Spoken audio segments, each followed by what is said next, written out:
Welcome back, one and all, to yet another episode of Kamen Rider Revice. We are on episode 8, Family, Rest, Heaven, and Hell. The culmination of Kagero, aka Kamen Rider Evil's, plans to wreck Ikki's life, basically, because he is the angst. So how is this episode? Let's find out. Let's start with the episode itself. So the episode starts off with the Igirashi family headed to a hot spring inn, or a ryokan, if I'm pronouncing that correctly, to celebrate the discharge of the mother, Yukime, from the hospital that she's been stuck in since episode 2, basically. So for the past 6 episodes, she's been in the hospital and been visited by her various kids and husband, and now she's discharged and back with her family.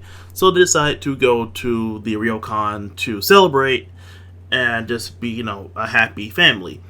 While they're there, they have a few surprising run-ins. For one thing, George and Hiromu are there, or Hiromi, I don't know how to properly pronounce that. They're there, to everyone's surprise. They also run into some regulars from their bathhouse who are also there, and the dead men are there, including the one, Osalata, I believe, the wolf one, Osalata, it's Julio, who went undercover as, a member of Sakura's dojo to basically find out more about the family in order to, snuff them out. So that they can get rid of Ikki. So they're all there, and to my surprise, the family, the regular family, or the family of regulars, I don't remember their names, or if they have a family name that's spoken out loud in the episode. They are super sketchy. I don't remember off the top of my head if they're with the dead men, because the whole hotel is basically, or the whole ryokan is basically like another dead man HQ, because apparently most of the staff or whatever are dead men or working for the dead men. Anyway, it's a rather peaceful family vacation. Daiji is basically acting normal. Everyone's happy. George brings up something that might be pivotal later, because he comments on the father, Genta, why he continues to pursue making useless YouTube videos. And it might mean something down the road, or it could just be a misdirection. I don't know. It's just an interesting line that George, for some reason, has pointed out Genta. Genta, we still don't know a lot about. We just know him as the goofy father who likes making random crap YouTube videos. Not to say this YouTube video I'm making isn't crap. It's just that his are more random than mine. This leads to a moment which is honestly kind of intense, where the dead men plan to poison Ikki, and the Daiji, or Kengo, who's possessing Daiji, basically knocks the glass away so he doesn't get poisoned, and then he attacks the dead men, and he basically tells them to back off because Ikki is his prey, although they want to hurry up and get this mess over with to get back to them searching out new sacrifices.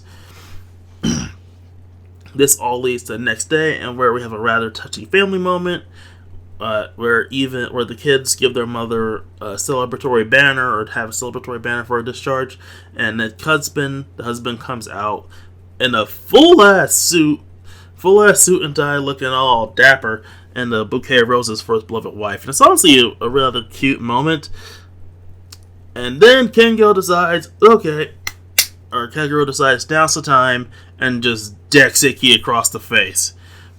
He beats up Ikki a bit, and then transforms into Kamen Rider Evil. This is the first time we hear Evil's actual henshin sound, and we'll talk about that. The dead men also blow their cover. So I guess the idea of using Julio as a spy for a bit longer kind of just fell through, because he just revealed him as one of the main dead men. And of course, Hiromi shows up in order to help in the fight. but he gets distracted by fighting dead men.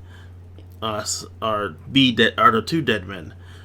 Anyway, Ikki transforms because Vice has basically been suspicious this whole time, and gives Ikki the pep talk to transform, or at least a quick message to transform, or else they're both gonna die. Now, him and Evil fight. It's kind of intense because Ikki doesn't really want to fight him, but he doesn't have a choice. And in the midst of their fight, they kind of accidentally trade Vice stamps. Ikki picks up the Kong Vice stamp and then transforms into the Fourze form, the Fourze tribute form, and Evil gets the Phoenix bottle, or let's say Phoenix bottle, the Fox genome Vice stamp, and transforms into a form that's only real difference is the helmet, but the fact that it's the X8 tribute bottle wants me to. It's in the color of the eyes being that kind of close enough shade of purple. It makes me think this is a tribute form to Kamen Rider Gim, especially considering the fact that Evil basically had Gim's MO for the first half of X8, where he would just roll up and then fight and either leave or get defeated. That's basically been how Evil's been working, albeit he doesn't have a full movie budget. But it's how that happens. Anyway, they have a big clash. Evil and Ikki come up with the tie. Ikki finds out about what Kagero is and loses the fight, and thus the episode ends with basically that moment in part 1 Naruto where Sakura makes Naruto promise her to bring back Sasuke, although in this case it's not the Sakura, because she's still on the floor crying. It's the mother basically telling Ikki to bring back his younger brother because their family and all that kind of stuff.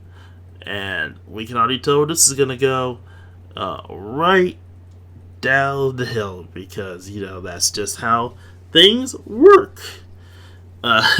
In that scenario, especially if you happen to be the protagonist of the show.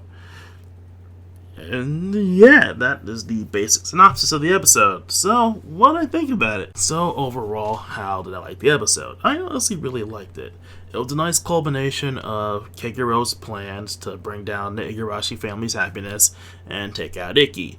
It was a pretty interesting way for them to swap Vice stamps, and I'm happy that the Kong Vice stamp finally played a role. I continue to like Hiromu's almost single-minded goal of beating down or trying to be Evil, because he wants to either stop or destroy Daiji. I'm leaning towards he just wants to stop him because he feels he's responsible as his superior officer, although that has not been explained.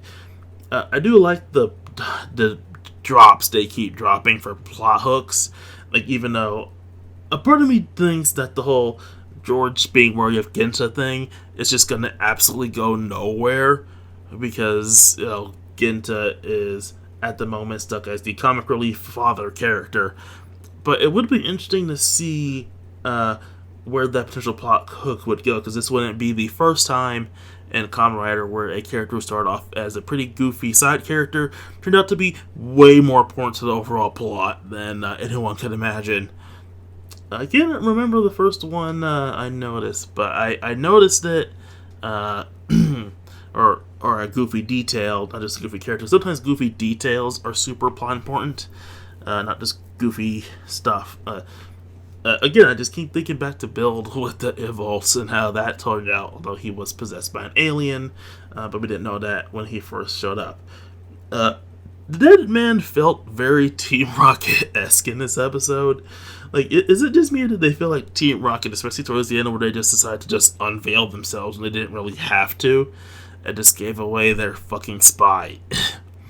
I don't know, maybe they can use their cult to get another spy in close to the family.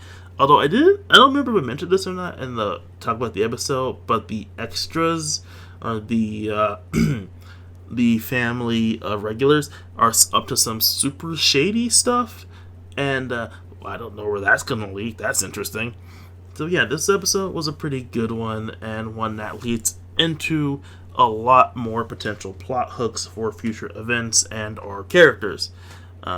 We also have Sakura beginning her character arc because she tries to fight Osaleta in this episode, but basically just gets bodied because, she's a regular human. So there are rumors about her being the third writer for the series, or technically the fourth one, or technically the fifth one for the series.